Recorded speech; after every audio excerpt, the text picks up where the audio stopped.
Hello and welcome to Lecture 3.1. We are in a new module now and we'll begin our discussion relating to copyright. And so keep in mind that we just finished our discussion relating to patents, and now we're going to begin looking at another form of IP protection. So with respect to copyright, I'm in the book on page 131, and you saw a little bit of some of the statutory protection that we have relating to copyrights, namely 17 U.S.C. section 102. And you see that the government here has listed a number of different categories that may pertain to copyrights. And the question that I ask is, can a work of authorship be categorized into multiple categories? And the answer to that is yes, absolutely. In fact, even if, let's say that we were to take a piece of work, let's say Romeo and Juliet, I think at a minimum we would understand and all conclude that that is some type of a literary work. However, when Romeo and Juliet is actually performed, it would be under a different type of category, whether that's musical work relating to the orchestral music for Romeo and Juliet, or the dramatic works, namely a lot of the acting that's going on as far as playing out the choreography associated with them. In fact, you even see there's a whole nother section for just choreographic type works. So, in short, you may have one work, but that one work may in fact pertain to several different categories. Relating to copyrights, we'll go over first the statutory basis building upon these principles. We'll look at what are the requirements actually to even get a copyright. It comes down to three main things: originality, it must be satisfied in that it's found in a work of authorship, and it must be fixated in some manner or some fixation of the work that was created. We'll look at excluded subject matter, and I would note up front that this excluded subject matter is not all-inclusive. In fact, there's many different other categories that potentially may apply to excluded subject matter, but these are some of the big ones relating to ideas not being included, infringing works, and government works. There's also we'll discuss how it is that we obtain protection, enforcement of the rights, and last but not least, how this actually compares to patents.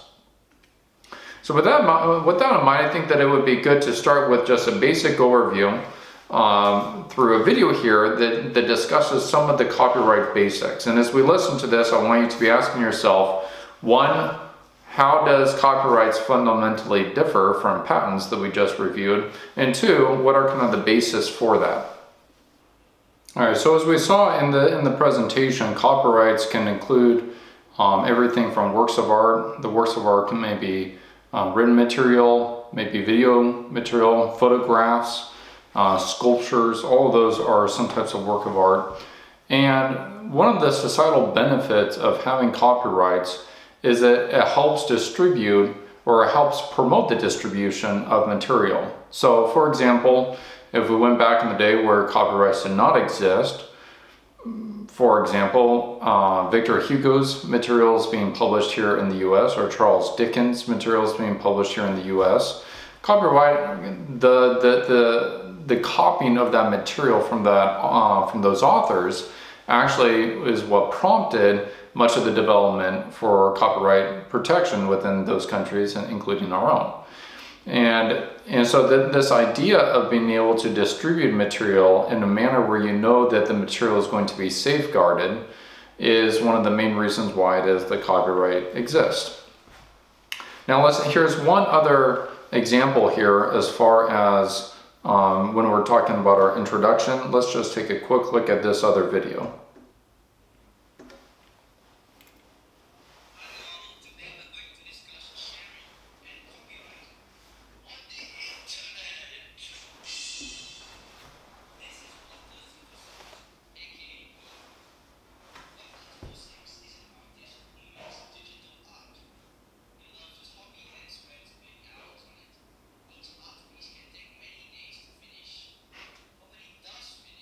Hi all, today we're going to discuss sharing and copyright on the internet. This is Blocker226, aka me. Blocker226 is an artist who makes digital art. He loves his hobby and spends many hours on it. Each art piece can take many days to finish. But when he does finish, he gets to upload it to his website to show the world his new masterpiece. That's the good part about the internet. The internet lets us share all sorts of things, including art, music, videos, games, and more. Not all of it is nice though, like Mark Twain So, and I'll once stop it said. there. This is why we I call it like, nice things. The what you internet simply also indicated, has one of the main the- reasons is to prevent the theft. So of no matter material how that you much have time, created. money, It goes and back to the effort same you put into making principle I your was just content, indicating with respect to someone, Charles Dickens one way or or another, Victor is Hugo. going to find a This way to theft steal of it. information is what not only So why create created content a if it's need going to get for stolen copyright anyway? back in the day. That's But where additionally, copyright it's, comes into still, play. it is still the same need and reason why it is that we have much of copyright law today, is to prevent the theft of information. So let's take a look now at the statutory basis for copyright. You read one of the sections in the reading for the book today, but let's dissect this just a little bit.